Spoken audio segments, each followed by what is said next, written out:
programme is run by the Church Alliance for Social Transformation, providing free lessons to primary school pupils. CGTN's Hannah Viviers visited the programme and filed this report. Every Saturday morning, CAST volunteers work with attending primary school learners for an hour to further develop their skills.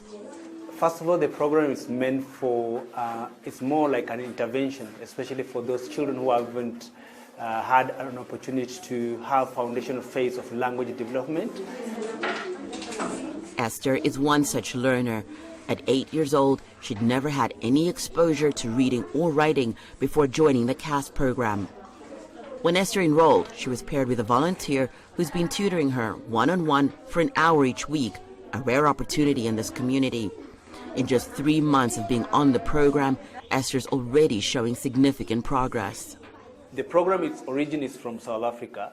We've put foot in a couple of schools, probably about 15 schools in South Africa at the moment. My hope is actually, first of all, grow in Kenya. I would love to have the program rolled out in every school, particularly with my primary school where I went. I've already engaged with the school, but we're just engaging more so that we can have the program actually rolled out in the school. And from there, I know we'll fly. Being a non-profit initiative, among the challenges CAST experiences are a lack of sufficient learning resources as well as a shortage of volunteers. However, the volunteers who are here describe their involvement as rewarding. I decided to volunteer for the program because I've always wanted to help people, and I thought, what's a better way of helping other than giving back to my community and volunteering in this program. So far, I feel a sense of fulfillment, and yes, I just feel satisfaction, inner satisfaction, whenever I help people and I see people responding to it positively. Yeah, it's been a good journey so far. The time we started the program, they were a little bit shy and afraid, and even writing, they would hide their books. But now with time, they have gained that courage to speak to you, to ask questions, and to write without being shy and hiding from each other. I would like to see many kids coming here for us to teach them and for them to improve, to get that courage to speak out. In our community, we have issues with the language and all that, so we want basically to see the kids going another level in their skills. Somebody invested in my life, and one of the things you can do in our generation today, one of the best gifts you can give a child is actually the key of education, being able to read and write and all those things. If you don't have the ability to read and write, it's almost like you're a blind person walking blind. We want a generation where everybody is able to read and write and be confident to express themselves. While early literacy development remains a challenge across Africa, this vital skill continues to be touted by various thought leaders, including organizations like the African Union, as key to the continent's economic development. In 2017, the World Bank published a report that discussed how one generation's education could make or break the next generation's success. It is Joseph's hope that their work at CAST would break generational poverty through education.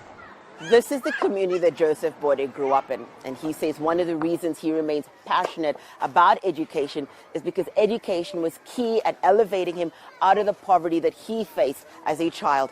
I'm Hannah Vivier for CGTN in Huruma, Nairobi, Kenya.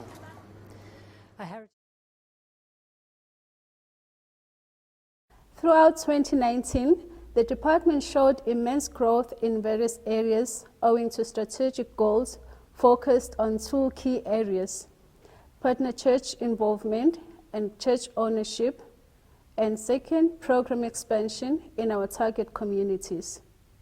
There was a tremendous increase in the number of volunteers involved in our programs, including 12 student teachers who were trained to incorporate our literacy program into the school curriculum with the endorsement of the Department of Education. That increased our reach. We trained over 200 volunteers and community coordinators on program implementation, monitoring and evaluation, who remain committed to the program throughout the year.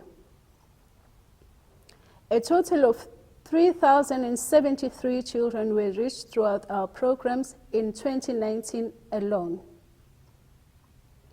2019 saw us implementing our early literacy program successfully in both new and existing sites alike, which in turn increased the number of children participating in our programs.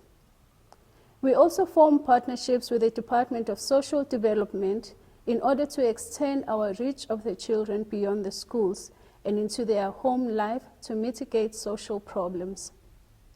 Through those efforts, children's literacy skills increased from 3% at the beginning of the year to 84% by the end of the year. And according to the schools, the average term results showed increase from 40 to 48%. In collaboration with our partner churches, we introduced English intervention program in schools where learners could not read for meaning at grade 4 level. And this helped to improve their literacy skills. By the end of the year, most of these children could read for meaning. We had holiday clubs running in 6 sites during June, July, and September school holidays. Visiting teams from the US helped us reach more children. Over 2,000 children were reached with the gospel of Jesus Christ, and 222 of them made their first commitments to Jesus Christ. As a result, Noordsburg launched Wayside Sunday School with 80 children participating every first Saturday of the month. Thank you to our sponsors and donors for your support of children's education and development.